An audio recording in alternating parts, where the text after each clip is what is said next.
Welcome to KXAN News Today. Here are your Friday morning headlines. Today, Williamson County will break ground on its expansion of the Juvenile Justice Center. Among the updates, it's going to include 48 new beds, along with a new courtroom. These are renderings of the new space. Austin leaders will mark the beginning of construction today on the Bergstrom Spur Trail. It will be about 6.5 miles long once it's finished and will be connecting Vinson Drive near South 1st Street and 290 all the way to East Riverside Drive near Highway 183. It is very important that the people who have been affected by this tragedy know that they've got folks on the ground working on their behalf. Yeah, that is the message from the governor of Kansas discussing the deadly mid-air crash between an Army Black Hawk helicopter and an American Airlines jet on its way from Wichita, Kansas to Washington, D.C. The two went down in the Potomac River. You're taking a live look there on the right as crews work to salvage what remains. Today, divers will work with the National Transportation Safety Board to find any remaining pieces. Good morning, I'm Erica Brennis. Good morning, everyone. I'm Sally Hernandez. We know all 67 people involved in that crash are dead. Today, we expect authorities to release the official flight manifest with their names on it. Now, some have already been publicly identified, including 2 young athletes that just wrapped up figure skating competitions and championships in Kansas. The Skating Club of Boston says 16-year-old Spencer Lane died alongside 13-year-old Jenna Han. The team mourning the loss.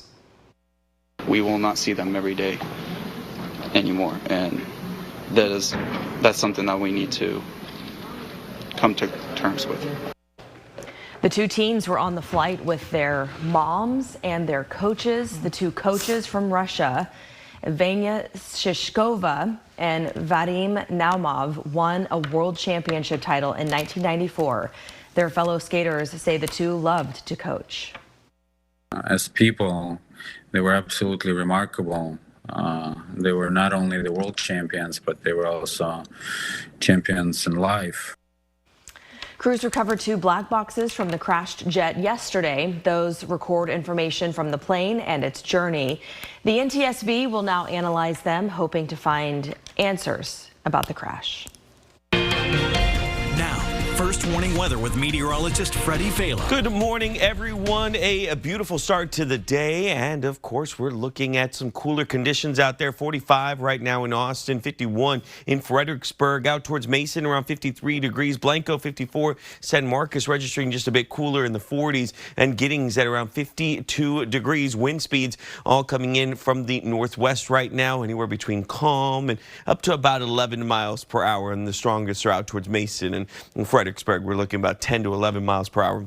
Satellite and radar at this point still seeing nothing but clear skies. A live look right now out of Georgetown, and as you can tell, no activity yesterday morning. A huge difference, right? 24 hours can make that big difference overall, where yesterday we were seeing thunderstorms moving through. Now it's clear and calm. Coming up, I'm going to be talking about the muggy meter and how we're expecting for the mugginess to return, but that's not the only thing that's returning. We have the sunshine, nice days, and the clouds are on their way back. I'll have that coming up. All right, thanks, Freddie. In the first meeting of the year, Austin City Council voted yesterday to make homelessness a top spending priority. Yeah, it's using new modeling from the Ending Community Homelessness Coalition, or ECHO, to determine how much it may need to spend. So ECHO found over the next 10 years, the city needs to invest at least $350 million for new buildings, emergency shelters, rapid rehousing units, and permanent supportive housing if it wants to meet that need.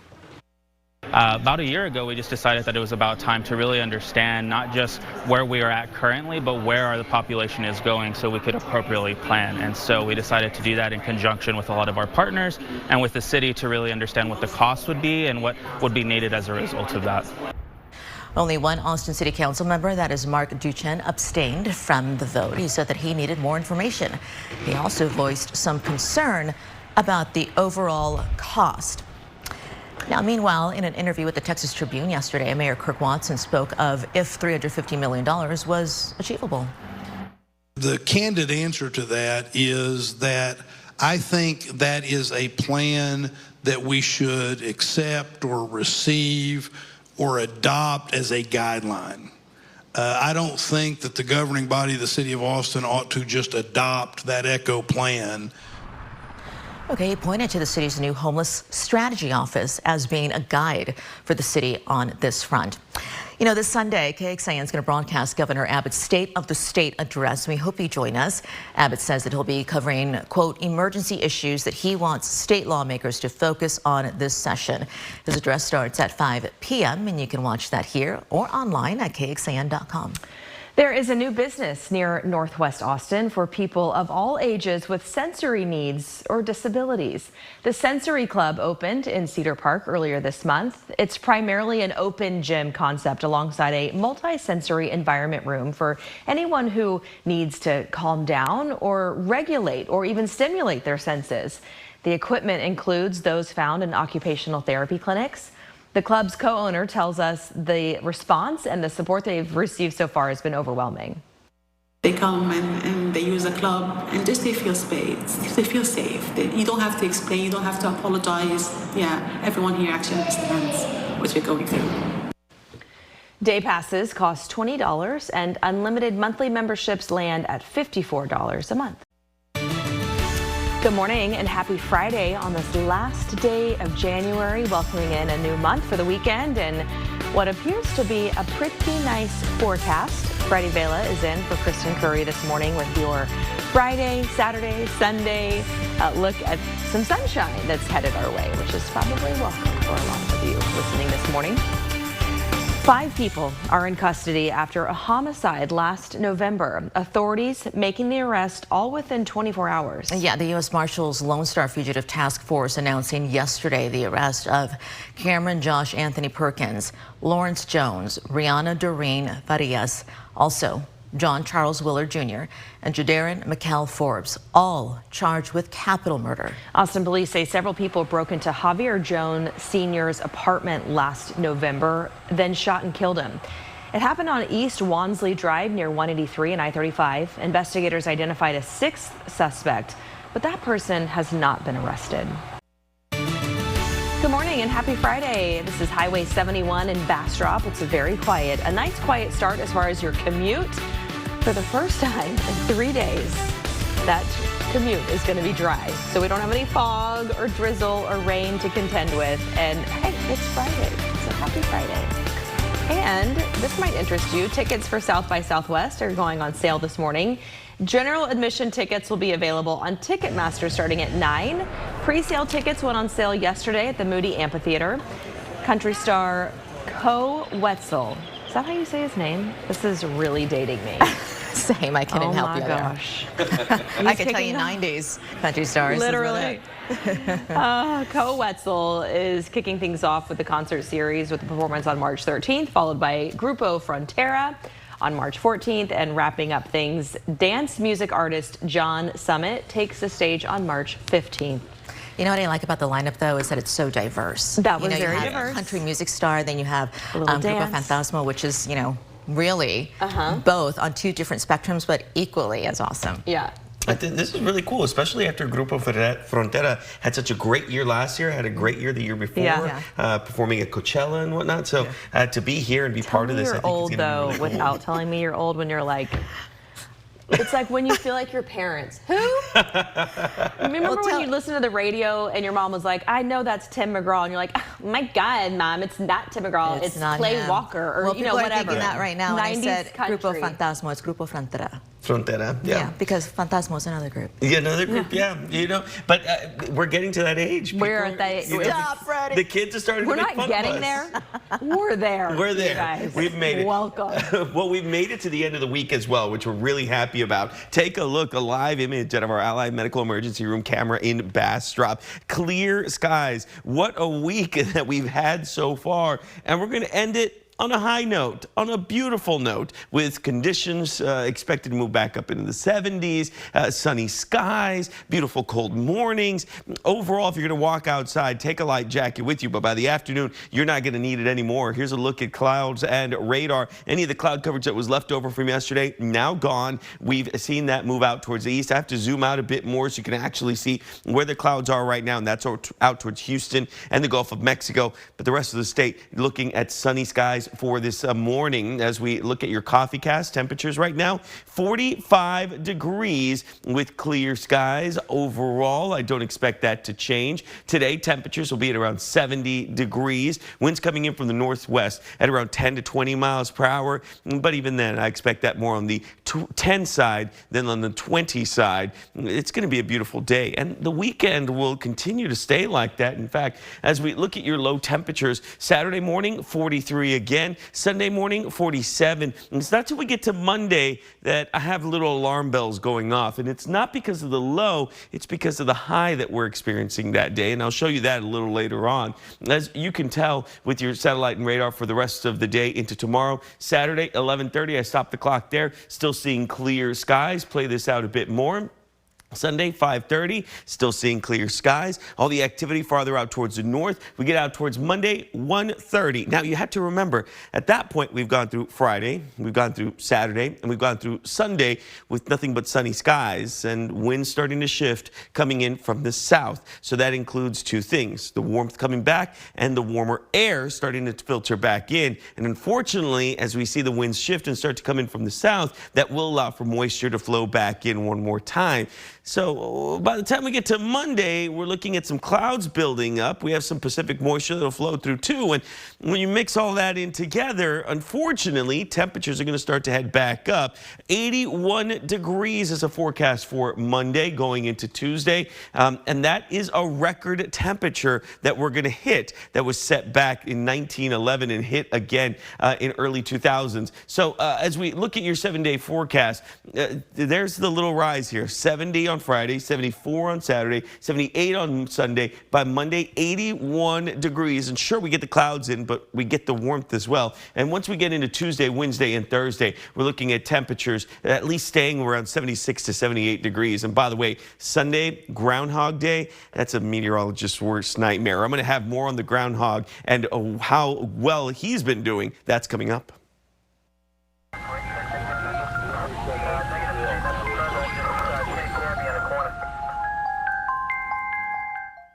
Loved ones of a 27-year-old man Austin police shot and killed in November wish his mental health struggles were better addressed, both before the day of the shooting and in the hours leading up to officers firing shots. That man's name, Zachary Labrie. Police say that he went on a crime spree, threatening people with guns and ultimately pointed a firearm at officers when they found him. KXAN's Brianna Hollis takes a new look at this case with perspective from friends and family that say that does not make watching body camera video of this shooting any easier.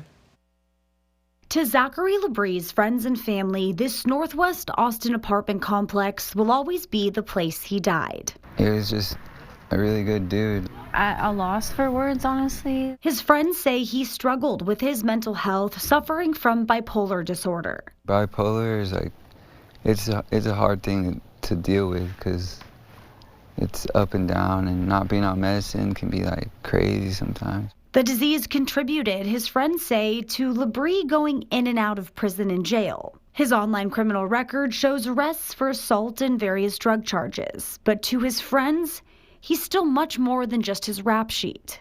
I have known Zach since 2013. He was one of my good friends before he went to prison, during he went to prison, and after. He was a great guy. If he loved somebody, he would do anything for them. He was compassionate, empathetic. He loved his family a lot. He cared about like anybody. Like he'd give them the shirt off his back. He'd give them the last of his food. He'd do anything for people. An early morning crime spree on November 7th led to his death. Police say a Bee Cave officer tried to pull Labrie over for speeding, but he drove off, driving dangerously through Bee Cave and Lakeway before ending up at what police say was his ex-girlfriend's apartment, who wasn't home at the time. He then threatened 2 different people at gunpoint at a nearby shopping plaza and stole their cars. APD ultimately found him back at the apartment complex and saw he was armed. He's pulling out the gun. That's a gun in his hand. You can see the weapon. He then turns and points at the officers. Labrie's friends wish officers didn't open fire. It's just really sad for me because I just feel like it didn't have to go this way, you know what I mean? I don't necessarily think that that was necessary. Bee Cave's chief said during the chase, an officer was on the phone with Labrie's father and learned Labrie was struggling with his mental health and was suicidal. And was concerned for the safety of his son, as were we. When somebody is armed and has made suicidal threats to family members and has shown the intention of fleeing a traffic stop, fleeing police, then we are concerned for their safety and other people's safety. Was any of that information passed along from your officers to APD about the suicidal thoughts? Yes. He was someone's son, and he was loved, and our condolences to them. Rest in peace, Zach. We love you. As Labrie's friends honor him with balloons and makeshift memorials, they're left wondering what could have stopped this before the day of the shooting ever happened. But I also think that this should be sort of eye-opening to friends and family and, you know, significant others, partners, whoever in anybody's life as far as just like mental health, like for anybody to not be afraid to reach out to parents, to a crisis team, to anybody if you feel like things are going some type of way that's even, you know, close to that. Brianna Hollis, KXAN News. Thank you, Bree. A week before the shooting, Labrie had been released from jail on bond after a drug and gun arrest. His friends told us that they wish he gotten some better mental health help at that time. That kind of treatment, however, was not a condition of his release, and according to the National Alliance on Mental Illness, less than half of people with a history of mental illness receive mental health treatment while in local jails. We want you to know that if you or someone you know is going through a crisis, you can call the National Suicide and Crisis Hotline whenever you can and whenever you want. That number is 988. Texting online, chat also available. 2 confirmed cases of measles have popped up in Texas. That's according to the Texas Department of State Health Services. Both cases are in unvaccinated school-aged children living in Gaines County in West Texas. Both were hospitalized in Lubbock and have since been discharged. This comes after 2 unvaccinated children in Harris County tested positive earlier this month. The state says measles is a highly contagious respiratory illness and can be life-threatening. Symptoms usually begin 1 to 2 weeks after exposure and include high fever, cough, runny nose, and red, watery eyes. That's followed by a rash on the face that then spreads to the rest of the body. You know, there may be new treatment for pain that is less addictive. The Food and Drug Administration yesterday approving an oral tablet that's a non-opioid. It's called Dornivex, and the FDA says it will treat moderate to severe pain in adults. It says it's the first drug approved in this new class of pain management medicine. This is KXAN Sports, brought to you by Thomas J. Henry. Texas women back home on Thursday night, coming off a couple of tough come-from-behind wins and facing a trip to College Station over the weekend. So in the middle, here comes Missouri, a team tied for last in the SEC. Longhorns bench is thinned out. Aaliyah Moore not available, knee injury. Justice Carlton not available, illness. And Missouri playing free and easy, and Grace Slaughter hits the 3. They led by as many as 11 in the first half. Madison Booker's first bucket. Well, it was 2:40 to go in the second quarter. Texas trails at half for the first time at home this season. Get their first lead of the ball game, just under 6.5 to go on the Booker 3. And then Shea Holly, little head fake, bucket and foul. But you can see by the score that Missouri just would not go away. Jakalinga Mwenentanda 10 points off the bench. Texas up by 7, but then back to a 5-point game. Rory Harmon, 10 assists. That one to Taylor Jones. She had 17. Shea Holly, the big 3 right here. That gave them some separation.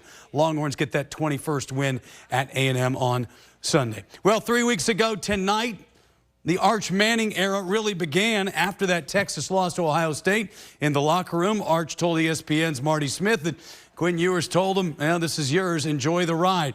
He talked with ESPN's Marty Smith about being the guy at Texas, about a new NIL deal with Red Bull, and about his sophomore season where he got a taste of it as the starting quarterback. I think the hardest part was I got to play a little bit, and then you go back to be on the bench. You get a little taste of what it's like, and you love it, and then you go back to not playing. That was pretty tough. How do you describe and define your college football career so far? Well, I haven't really played much, so I guess it's really hadn't really started, but it's been fun. I've enjoyed it. I've learned a lot. I love my coaches, love my teammates, so I'm ready to get it rolling for sure. So you feel like it's only just now starting? Yes, sir, yeah. Right now? I mean, I haven't done anything. I didn't want to be the guy rolling in with all this money when we have guys like Jake Majors who've had 40 starts here and not making any, and I'm taking all the money. So I wanted to kind of earn my money, work hard, get to know the players, and, you know, kind of earn my way up. Yeah, the money will certainly be there for Arch Manning. Says he patterns his game most closely not to either of his uncles, Peyton or Eli, but his grandfather, Archie, the former Saints great. Back to you. All right, thank you so much, Roger. Coming up, what goes on at a Central Texas detention facility for illegal immigrants? KXAN seeks answers. By the way, if you're listening on the KXAN Today podcast, thanks so much for joining us. We do hope you can join us on air for that story and more. You can always find our stories on KXAN.com.